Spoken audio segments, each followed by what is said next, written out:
बिस्मिल्लाहिर्रहमानिर्रहीम। We are starting chapter number 17 and this is form essential की हमारे पास किताब। इसका जो टॉपिक का नेम है that is intervention for acute cardiopulmonary conditions. हमारे पास जो एक्यूट कार्डियोपल्मोनरी कंडीशन होता है यानी कि बॉडी की जो हमारे पास जो ऑक्सीजन की डिमांड होती है ना, वो डिमांड अगर फुलफ़िल नहीं हो पा रही, ठीक है, तो इसको हम कहते हैं कि हमारे पास कार्डियोपल्मोनरी कंडीशन हो जाती है। अब ये जो कार्डियोपल्मोनरी कंडीशन होती है ये बेसिकली फंक्शनल डिक्लाइन होता है हमारे पास, और इसके पास जो कॉम्प्लिकेशंस आती हैं वो डिफरेंट होती हैं। कि मिसाल के तौर पे अगर लंग काम नहीं कर रहा, एक प्रॉपर ऑक्सीजन वगैरह सप्लाई नहीं कर रहा, हाइपोक्सीमिया आ रहा है, और उसकी वजह से हमारे पास मल्टीपल फैक्टर्स होना शुरू हो जाते हैं। और ये हमें किसमें आईसीयू, बेड लाइन पेशेंट्स और उनमें देखे जाते हैं जो लोग वेंटिलेटरी सपोर्ट पे होते हैं, तो वो लोग इस चीज़ को फेस करते होते हैं। ठीक है, तो इसमें हमारे पास इस चैप्टर में हम डिफरेंट चीज़ें डिस्कस करेंगे। उन डिफरेंट चीज़ों में सबसे पहले चीज़ डैट इज़ हमारे पास एयरवे क्लियरेंस टेक्निक होती है। एयरवे क्लियरेंस टेक्निक के अंदर हम लोग डिफरेंट चीज़ों को डिटेल से पढ़ेंगे। डैट इज़ हमारे पास आता है सबसे पहले पोस्टल ड्रेनेज। हम सबसे पहले पोस्टल ड्रेनेज को पढ़ेंगे। नेक्स्ट हमारे पास परकशन, ये जो सारे स्टेप्स होते हैं, परकशन, वाइब्रेशन, और हमारे पास होती हैं कफ टेक्निक्स होती हैं, ठीक है, और इसके जो असिस्ट होते हैं। उसके अलावा ACB, हम एक्टिव साइकिल ब्रीथिंग टेक्निक्स पढ़ेंगे, और हम मैकेनिकल एड्स देखेंगे जो हमारे पास ब्रीथिंग में मदद देते हैं, ठीक है, मैकेनिकल एड्स को देखेंगे। और उसके अलावा मैनुअल हाइपर इन्फ्लेशन भी देखेंगे कि मैनुअली हम हाइपर इन्फ्लेट कैसे करते हैं लंग्स को, क्योंकि लंग्स के काफ़ी एरियाज़ एटिलेक्ट्रिक होते हैं, तो हम मैनुअली एयर अंदर डालते प्रेशर इंक्रीज़ करते हैं और फिर एक अच्छा सा एक्सेल करते हैं, ठीक है। और उसके अलावा एयरवे सक्शनिंग आप लोग पढ़ोगे, ठीक है। एयर सक्शनिंग में क्या होता है, एयरवे सक्शनिंग के अंदर जो लोग थूक नहीं फेंक सकते या एक्सपेक्टोरेट जिसे कहते हैं वो नहीं कर सकते, तो उनको हमें एयरवे सक्शनिंग करवानी पड़ती है। तो ये सारी चीज़ें हम लोग पढ़ेंगे। सबसे पहले पोस्टल ड्रेनेज, फिर परकशन, फिर वाइब्रेशन, फिर कफ, फिर इसको ACB को पढ़ेंगे, फिर मैकेनिकल एड्स पढ़ेंगे, फिर हमारे पास मैनुअल हाइपर इन्फ्लेशन आएगा। तो सबसे पहले हम लोग एयरवे क्लियरेंस को देख लेते हैं। एयरवे क्लियरेंस क्या है? एयरवे क्लियरेंस होता है मैनुअल, ये मैनुअली हो सकती है जो थेरेपिस्ट करवाता है, मैकेनिकल कोई मशीन भी यूज़ हो सकती है। प्रोसीजर होता है जिससे बेसिकली हमने सेक्रेशंस को मूव करवाना होता है एयरवेज के अंदर। हमारे पास जो लंग होता है ना, लंग के अंदर जो सेक्रेशंस होती हैं वो पेरिफ्रीज के अंदर पड़ी हो सकती है। हमने क्या करना होता है, उनको सेंट्रल लेके आना होता है। जब सेंट्रल लेके आते हैं, जो बंदा बाहर थूक कर सकता है, वरना अल्टरनेटली हमें सक्शन करवाना पड़ता है। तो पेरिफ्रीज से सेंट्रल की तरफ हमारी जो भी सेक्रेशन म्यूकस होता है उसको लेके आना, उनको मोबिलाइज कराना फ्रॉम एयरवेज। इसे ये एयरवे क्लियरेंस का बेसिकली मेन रोल है। इसमें इंडिकेशंस क्या होती हैं, वो लोग जो जिनकी म्यूकोसेलुलरी ट्रांसपोर्ट ख़त्म हो गई है, ये ख़राब हो चुकी है, जिनकी बहुत ज़्यादा म्यूकस प्रोड्यूस हो रहा है, या वो लोग जो कफ नहीं कर सकते या प्रॉपर्ली नहीं कर सकते, ठीक है। मॉनिटरिंग क्या होती है, हमने पेशेंट को पहले एग्जामिन करना होता है, साथ साथ during, before and after treatment हमने उसको एग्जामिन करना होता है। ये बहुत इंपॉर्टेंट चीज़ होती है ताकि हम पेशेंट की टॉलरेंस वगैरह देख सकें। एक बंदे को हम शेकिंग करें हम उसको टैप करते रहें, बेचारे की कोई हालत ना हो, तो उसका जो हम पेशेंट का जो वो सामने होता है वो व्यू हमारी तरफ होना चाहिए ताकि हम उसको देख भी रहे हों, ठीक है। उसके बाद एयरवे क्लियरेंस जो होती है वो एटलीस्ट 30 मिनट्स परफॉर्म की जाती है बिफोर एंड आफ्टर मील। आपका इतना फ़र्क हो कि अभी उसने खाना खाना है तो खाना खाने से 30 मिनट पहले आप कर लो, या अगर वो खाना खा चुका है तो खाने के 30 मिनट बाद कर लो, ताकि एस्पायरेशन ना हो और कोई और वॉमिटिंग वगैरह इस तरह से ना हो जाए, ठीक है, इसको प्रिवेंट करने के लिए।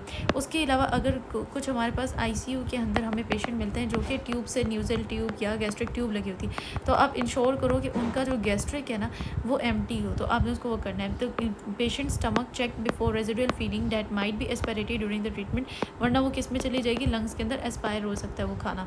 फिर नेक्स्ट हमारे पास आता है नेबुलाइजेशन। नेबुलाइजेशन होता है कि आप, हाँ, ये दैट्स एन इम्पॉर्टेंट थिंग कि अब हमने ACB अप्लाई करना है, इस हमने एयरवे जो हमारी ACT हमने अप्लाई करना है, एयरवे क्लियरेंस टेक्निक अप्लाई करनी है। इसको करने से पहले, ठीक है, इस टेक्निक को करने से पहले उसको ब्रोंको डायलेटर दे दो, और उसको करने के बाद उसको एंटीबायोटिक दे दो, ठीक है, ये बुक में लिखा हुआ है। और यहीं पे हम इसी बात को हम दोबारा रिपीट कर रहे हैं, डैट इज़ कि जनाब इनहेल ब्रोंकोडाइलेटर मेडिकेशन देते हो prior to airway clearance technique overall intervention outcome बढ़ाने के लिए, और बाद में आप एंटीबायोटिक देते हो। ये आप लोग अपने जो बिल्कुल आपका 569 जो पेज नंबर है ना उस पर चले जाओ, 569 के ऊपर ही जो लिखा हुआ है नीचे जाके लास्ट तकरीबन लास्ट पैराग्राफ ऑलमोस्ट उस पर लिखा हुआ है कि antibiotics following the AC technique आपको होता है, ठीक है। नेक्स्ट हमारे पास होता है डिवाइसेस कौन से यूज़ होते हैं एयरवे क्लियरेंस के लिए। एयरवे क्लियरेंस के लिए हमारे पास जो डिवाइसेस होती हैं ये टेबल में भी लिखी हुई है। High frequency chest wall oscillation होती है, खासतौर पे हमारे पास निमोनिया के पेशेंट में होती है। ये MCQ है हमारे पास। नेक्स्ट हमारे पास PEP यूज़ होता है, पॉजिटिव एक्सपायरेटरी प्रेशर होता है, और vibratory positive expiratory pressure, mechanical vibrator, insufflator, एक्सफलेटर।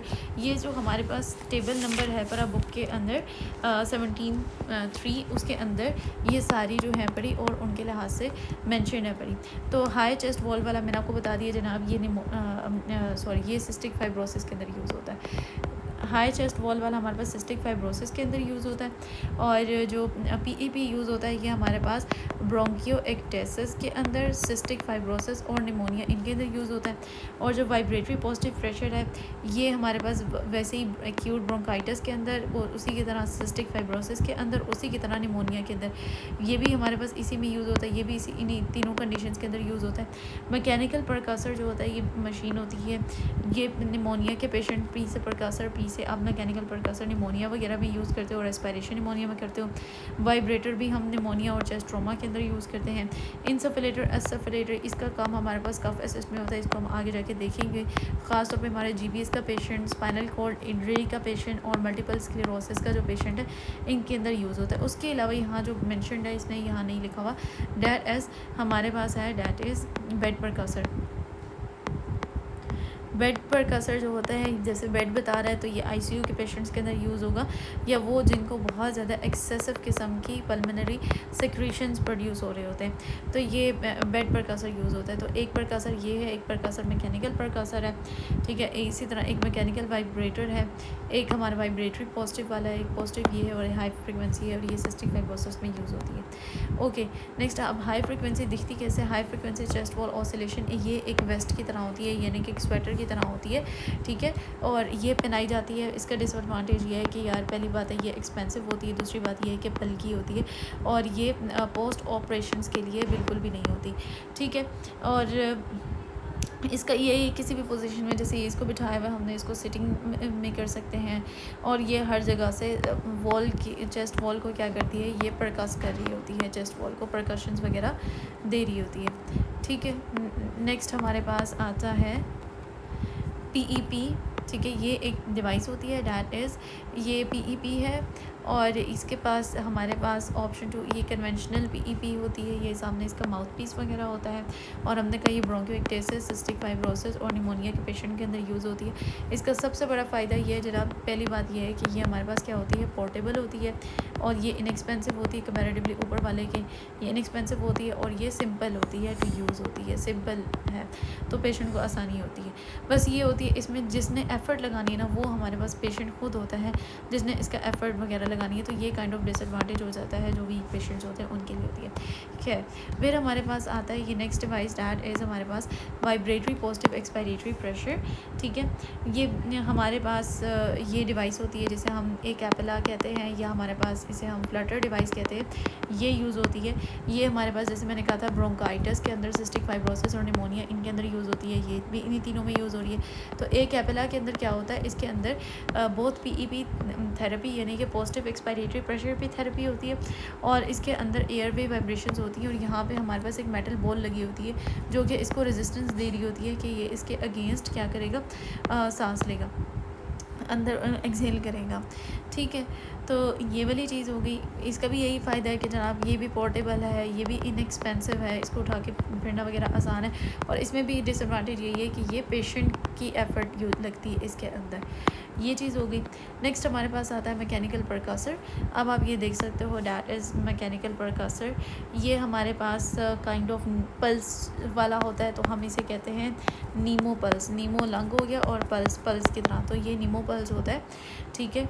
और ये भी हमने कहा है निमोनिया वगैरह का जो पेशेंट होता है, या जिसको एस्पायरेशन निमोनिया होता है उसके अंदर होता है। ये पैसिव होता है, ठीक है, ये पैसिव होता है, और इससे जो केयर गिवर होता है उसको कम एफ़र्ट लगानी पड़ती है, तो ये केयर गिवर के लिए लेस एफ़र्टफुल होता है। इसका एक फ़ायदा ये है बड़ा, और ये पोस्ट ऑप के लिए भी यूज़ किया जा सकता है कि आपने बार बार प्रकाशन करो तो आपका ये वाला चीज़ बेस्ट रह जाती है। लेकिन इसका नुकसान जो हमारे पास ये है कि जनाब ये पेनफुल हो सकता है पेशेंट के लिए, ठीक है। और जिनकी बोन्स वीक होती हैं उनके लिए आप ये लो बोन डेंसिटी होती है उनके लिए आप ये यूज़ नहीं कर सकते, क्योंकि या वो पेशेंट जिनके प्लेटलेट्स वगैरह की कमी होती है तो अंदर कोई ब्लीडिंग वगैरह हो जाए, ठीक है, ब्लीडिंग के चांसेस हो जाते हैं, तो आप उनके अंदर भी यूज़ नहीं कर सकते। तो ये हमारे पास मैकेनिकल परकासर हो गया, ये भी आप लोगों ने देख लिया। फिर नेक्स्ट हमारे पास गिवन है डैट इज़ इंसफिलेटर एक्सफिलेटर, ठीक है, ये एक अच्छी डिवाइस है। इंसफिलेटर एक्सफिलेटर ये पेशेंट्स को क्या करती है, कफ असिस्ट करती है, ठीक है। मैंने आपको बताया था GBS का पेशेंट, स्पाइनल कॉर्ड इंजरी का पेशेंट जो होता है, या मसल्स जिनके ख़राब होते हैं, मस्कुलर डिस्ट्रॉफी का पेशेंट, या मल्टीपल स्क्लेरोसिस, इन कंडीशंस के अंदर मेनली यूज़ होता है, कफ वगैरह को असिस्ट करता है। सबसे इंपॉर्टेंट बात ये क्या है, ये नॉन इन्वेसिव है, ठीक है। इन्वेसिव होता है जैसे गला काट के ट्रेकियोस्टोमी या इस तरह से अंदर ट्यूब में घुसा के इन्वेसिव प्रोसीजर होता है, तो ये इस तरह से नहीं है, ये नॉन इन्वेसिव है बड़ा। और इसका ये फ़ायदा है, हमें फिर सक्शनिंग की इतनी खासी ज़रूरत नहीं पड़ती, ये खुद इतना अच्छा है। लेकिन क्योंकि देखो ये मशीन है तो इसका नुकसान क्या होगा, ये मशीन है तो ये जनाब ये हमारे लिए क्या होगी, एक्सपेंसिव होगी। और वो पेशेंट जो निमोथोरेक्स के पेशेंट होते हैं वो इसको यूज़ नहीं कर सकते, मज़ीद उनको रिस्क होता है, या तो निमोथोरेक्स होने का रिस्क होता है उनको।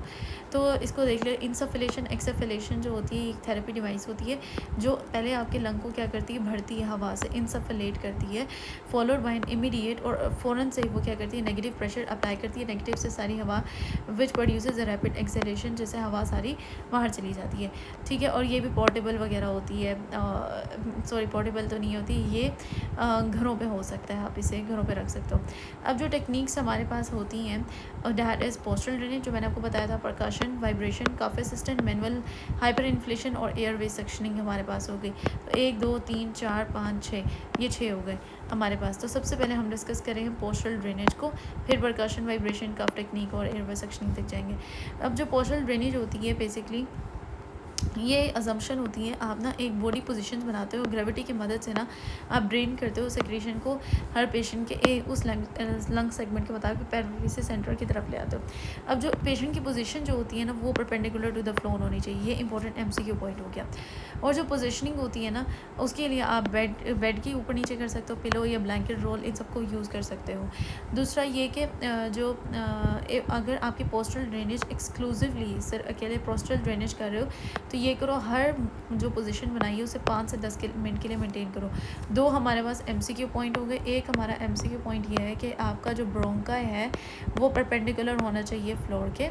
दूसरा हमने कहा कि जो पोजीशन है परी वो आपने 5 से 10 मिनट या इससे ज़्यादा मेंटेन करनी है, ये हो गई।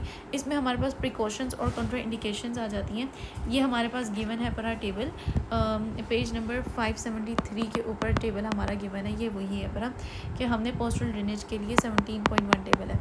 इसमें हमारे पास आता है पल्मोनरी एडिमा, जिस बंदे को आपने ख्याल रखना है पल्मोनरी एडिमा के केस में, जिसको हेमोप्टिसिस यानी खून वाली उल्टी आती हो, जो बंदा ओबीज हो, जिसको प्लूरल इफ्यूजन हो, पल्मोनरी एडिमा और प्लूरल इफ्यूजन, और ये जिसको मैसिव एसाइटीज़ हो। तो एसाइटीज़ वाला बंदा आपको मैसिव ओबीज भी है, बड़ा खून की उल्टी करता है, ठीक है, खून की उल्टी करता है, उसको पल्मोनरी में 2 चीज़ें, एक एडिमा है और उसे प्लूरल इफ्यूजन है। तो ये 5 चीज़ें हैं जिनके अंदर आपने एहतियात करनी है जिन पेशेंट के अंदर। और जिन पेशेंट के अंदर बिल्कुल नहीं करनी वो कौन से लोग हैं, जिनका इंट्राक्रेनियल प्रेशर जो होगा वो क्या होगा, वो रेज्ड होगा, और वो क्या होंगे, हीमोडायनामिकली क्या होते हैं, वो अनस्टेबल होते हैं, या उन्होंने रीसेंट ईसोफेगल एनास्टोमोसिस कराया होता है, या उनको रीसेंट कोई स्पाइनल फ्यूजन की कोई इंजरी हुई होती है, या उन्हें कोई हेड ट्रॉमा होता है, या डायफ्रामेटिक हर्निया होता है, या कोई आई की सर्जरी कराई होती है, तो उसके अंदर आप पोस्टल ड्रेनेज नहीं कराते। तो पहले तो ये है कि आपका माइंड आ गया कि आपने कहा कि जनाब क्या हुआ है, इसका ICP रेज्ड है। क्यों रेज्ड है, क्योंकि इसका जो हेड है ना, इस बंदे का हेड है ना, वो क्या था, उसकी इंजरी हुई थी। तो हमने कहा हेड इंजरी हुई है, ICP रेज्ड है, तो उसमें नहीं कराना। और अब इस बंदे ने क्या कराई है, इसकी आँख की आई हुई है, सर्जरी हुई है, उसमें नहीं कराना। उसके अलावा इसका जो हमारा ईसोफेगस है, बड़ा ईसोफेगस का मसला है, उसकी एनास्टोमोसिस हुई हुई है। चौथे नंबर पे ईसोफेगल क्या हुई हुई है, एनास्टोमोसिस हुई हुई है। और ये क्योंकि ये दिल की बात है तो हमने कहा ये 5वें नंबर के हीमोडायनामिकली क्या होगा, ये अनस्टेबल होगा, ठीक है। तो हमारे पास पहला हमने ये बोला कि क्या हुई है, इसको हेड ट्रॉमा हुआ है, ठीक है, इसको हेड ट्रॉमा हुआ है। दूसरा हमने ये बताया कि इसका क्या है, आईसीपी क्या होता है, रेज्ड होता है। तीसरा हमने ये बताया इसको क्या हुई है, रिसेंट आई सर्जरी हुई है। उसके अलावा हमने बताया कि इसको क्या हुई है, ईसोफेगल एनास्टोमोसिस हुई हुई है और ये क्या हीमोडायनेमिकली अनस्टेबल है और इसको स्पाइनल फ्यूजन इंजरी भी हुई है। तो 2 इंजरीज है, एक हेड इंजरी हुई हुई है, एक उसको रिसेंट स्पाइनल फ्यूजन इंजरी हुई है। तो ये चीज़ें होगी हमारे पास। नेक्स्ट हमारे पास ये पोस्टरल ड्रेनेज के हमारे पास तस्वीरें आ जाती हैं पोस्टरल ड्रेनेज की। इसके लिए अच्छा है कि आपको पता होना चाहिए यार जो लंग होते हैं ना उसके कितने सेगमेंट्स होते हैं। आपको पता है राइट लंग के 3 लोब्स होते हैं, ठीक है, और जो लेफ़्ट लंग होते हैं सिर्फ उसके 2 लोब्स होते हैं। अब इसमें हमारे पास ये चीज़ जो होती है ये हमारे पास एपिसेस वगैरह होती है, ठीक है। इसी तरह हमारे पास होता है इंटीरियर और पोस्टीरियर होता है इसका, ठीक है। ये हमारे पास I think interior posterior superior inferior करके इस तरह से करके होगा। चलो अभी हमें यहीं पे देख के पता चल जाएगा। इसके अपर लोब की बात हो जाती है, फिर इधर मिडिल लोब की बात आती है। ये इसमें 2 पार्ट्स होते हैं। नेक्स्ट हमारे पास यहाँ पे सुपीरियर होता है और यहाँ लेटरल मीडियल इस तरह करके हो जाता है और यहाँ लिंगुला वाला पार्ट पे भी 2-3 डिविजन्स होती हैं और फिर यहीं पे भी इस तरह डिविजन्स होती हैं। तो अपर लोअर लोब का तो हर सेगमेंट को अलग-अलग करके हम बात कर रहे होते हैं। फ़र्स्ट ऑफ़ ऑल हमारे पास क्या आता है, ये एपिसिस वाला एरिया आया हुआ है। एपिसिस का एरिया का आप क्या करते हो, आप उसको आप इस तरह बिठाते हो, ठीक है। इंटीरियर अपर सेगमेंट अगर आपने करना है इंटीरियर वाला है, लेकिन अगर ये पोस्टीरियर अपर सेगमेंट करना है तो आप उसे आगे झुकाते हो, ठीक है, और या उसके हाथ में पिलो वगैरह दे सकते हो और आप टैपिंग करते हो इस जगह पे। ये आप लोगों ने ख्याल करना होता है कि आप कहीं उसकी स्किन वगैरह या हड्डी वगैरह पे टैप ना करो, बेयर स्किन पे उसको दर्द हो सकता है। तो यहाँ पे ये पोस्टीरियर एपिकल सेगमेंट के लिए है और इंटीरियर एपिकल सेगमेंट के लिए उसको इस तरह बिठाते हो, थोड़ा सा रेस्ट बिठाते हो। फिर अगर आपने इंटीरियर सेगमेंट आपने करना होता है ये वाला अपर लोब का इंटीरियर सेगमेंट, ये इधर करीब वाला करना होता है, तो आप सीधा लेटाओ और फिर उसको इस जगह पे दोनों तरफ जो भी करना है। सिर्फ एक ये है कि टांग के अंदर क्या रखा आपने, पिलो रखा हुआ है, इधर भी टांग में पिलो, इधर भी टांग में पिलो, इधर भी टांग में पिलो, ठीक है। फिर आप क्या करते हो, राइट लंग को अगर आपने क्लियर करना है, ठीक है, राइट लंग की साइड क्लियर करनी है तो अब आप लेफ़्ट लाइन कराओगे, ठीक है। तो लेफ़्ट लाइन क्या होती है, लेफ़्ट लंग नीचे होता है, राइट लंग ऊपर होता है। और इसी तरह अगर आपने लेफ़्ट जैसे राइट के पोस्टीरियर सेगमेंट को किया है, पहले हमने अभी इंटीरियर सेगमेंट किया था, ठीक है, ये वाला सेगमेंट किया था इंटीरियर वाला। तो मैं इसको हाईलाइट करती हूँ।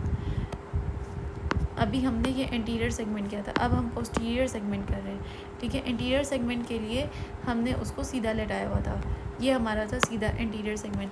लेकिन अब हम अपर लोब का पीछे वाला इस तरफ वाला पोस्टीरियर सेगमेंट कर रहे हैं। पोस्टीरियर सेगमेंट के लिए जिस साइड का कराना है उसी साइड पे लेटाओगे। राइट साइड पे कराना है तो उल्टी ऑपोजिट साइड यानी लेफ़्ट साइड पे लेटाओगे। लेफ़्ट कराना है तो उसे राइट साइड पे लेटाओगे। लेफ़्ट है तो ये उसका ये उसकी राइट साइड नीचे आ जाती है और ये लेफ़्ट साइड ऊपर आ जाती है, ठीक है। तब आप इसको इस साइड पे परकास्ट वगैरह करोगे, ठीक है। नेक्स्ट हमारे पास आ जाता है मिडिल लोब। अब हम मिडिल लोब पे चलेंगे। जब हमने मिडिल लोब करना है तब आप इसको प्लस क्या कर दो, 12 इंच कर दो, रेज कर दो मिडिल लोब को। अब आप कर रहे हो राइट मिडिल लोब आपके पास हो गया। राइट मिडिल लोब करना है तो आपने वापसी उसको लेफ़्ट की तरफ मोड़ दिया है, लेफ़्ट लाइन करानी है। और अब इसका पिलो जो है पर बेड रेस्ट हो गया, तो पिलो अब यहाँ पर नहीं है, पिलो उसके यहाँ पर आ गया, नीचे आ गया। नेक्स्ट हमारे पास आता है कि आप ये मिडिल लोब हो गया राइट साइड का। लेफ़्ट साइड का आपको पता है लेफ़्ट के यहाँ पे क्या प्रेजेंट होता है, लिंगुला प्रेजेंट होता है इधर हार्ट के लिए, तो यहाँ पे लिंगुलर आ जाता है। अब लिंगुलर को करना है, लेफ़्ट साइड को करना है, तो अब उसको दोबारा राइट लाइन कराओगे और उसका ये वाला बाजू जो होगा ये पीछे की तरफ होगा, अब साइड पर लटका होगा। यहाँ थेरेपिस्ट ठहरेगा, थेरेपिस्ट इसकी इस जगह को परकस करेगा। तो ये हमारे पास लेफ़्ट लिंगुलर एरिया इसने बहुत नीचे बनाया हुआ है, खैर ये लेफ़्ट लिंगुलर एरिया हो जाता है। फिर हमारे पास आता है कि लोअर लोब का। अब लोअर लोब के हमारे पास सेगमेंट्स होते हैं, इंटीरियर सेगमेंट। अब लोअर लोब दोनों के राइट लेफ़्ट दोनों साइड के इंटीरियर सेगमेंट अगर आपने करने हैं राइट और लेफ़्ट के, तब आप उसे सीधा लेटाओगे। अब यहाँ पे आपका बेड 12 इंच था, इधर भी आपका 12 इंच है मिडल लोब के लिए। ये मिडल लोब का आपका था ना लिंगुला काइंड ऑफ, इसका मिडल तो इसका लिंगुला। अब आप आ गए हो पोस्टीरियर लोब के ऊपर, लोअर लोब के ऊपर आ रहे हो, ठीक है। लोअर लोब में आपने बेड को थोड़ा सा और ऐड कर देना है, +6 और कर देना है। तो 12 में +6 करो तो 18 इंचज़ आपका बेड जो होगा वो 18 इंचज़ रेस्ड हो जाएगा। यहाँ पे क्या होता है, दोनों साइडों पे करना है तो यहाँ पे पिलो नीचे आ जाएगा और उसको सीधा लेटाओगे। लेकिन अगर आपने राइट साइड पे कराना है तब लेफ़्ट लाइन कराओगे, बेड वही 18 इंचज़ ऊपर होगा तो राइट साइड का लंग क्लियर होगा। इसी तरह अगर आपने लेफ़्ट साइड का कराना है तो आप राइट लाइन कराओगे और बेड उसी तरह 18 इंचेस होगा और इसके पास यहाँ पे पिलो भी दरमियान में होगा आगे की तरफ ना, और यहाँ पे हम परकस वगैरह कर लेंगे। लेकिन अगर आपने पोस्टीरियर सेगमेंट कराना है, अब हम अपना लोअर लोब के इंटीरियर सेगमेंट कर चुके हैं, ठीक है। अब हमारा जो लोअर लोब, हमने दोबारा बना देती हूँ, ये हमारा जो लोअर लोब है इसमें हमारा इंटीरियर वाला सेगमेंट, पोस्टीरियर वाला सेगमेंट। अब हम पोस्टीरियर सेगमेंट को करें। पोस्टीरियर सेगमेंट करना है तो जनाब इसको आपने उल्टा लटा देना है। वही 18 इंचज़ है। अब पिलो दो जगह पे आ जाएगा, इधर भी आएगा, इधर भी आएगा, टांगों के नीचे भी आएगा, और यहाँ पे हम दोनों तरफ लोअर लोब की, लोअर रिब्स के ऊपर इसको परकस्व या क्लैपिंग करना शुरू कर देंगे, ठीक है। अगर आपने इस, अब क्योंकि लोअर लोब के हमारे पास 3 होते हैं, इंटीरियर, पोस्टीरियर और सुपीरियर भी होता है, तो अब हमने सुपीरियर को करना है तब भी हम इसको यूँ लेटाएंगे, लेकिन सुपीरियर सेगमेंट को करने के लिए हमारा बेड ऊपर नहीं होगा लोअर लोब को करते हुए। That's the end of it. और ये है बहुत आसान, इसमें इतना कोई वो नहीं है, सिंपल चीज़ें हैं। अगर आप लंग के रीजन को करते जाओ, समझते जाओ, अगर राइट लेफ़्ट करना है तब आपको उसको सिवाय एपेक्स के, ये जो एपिकल रीजन है, सिवाय एपिकल रीजन के आपको राइट लेफ़्ट में आपको उसको घुमाना पड़ेगा। राइट पोस्टीरियर है तो लेफ़्ट लाइन कराओगे, लेफ़्ट पोस्टीरियर है तो राइट लाइन कराओगे, इस तरीके से।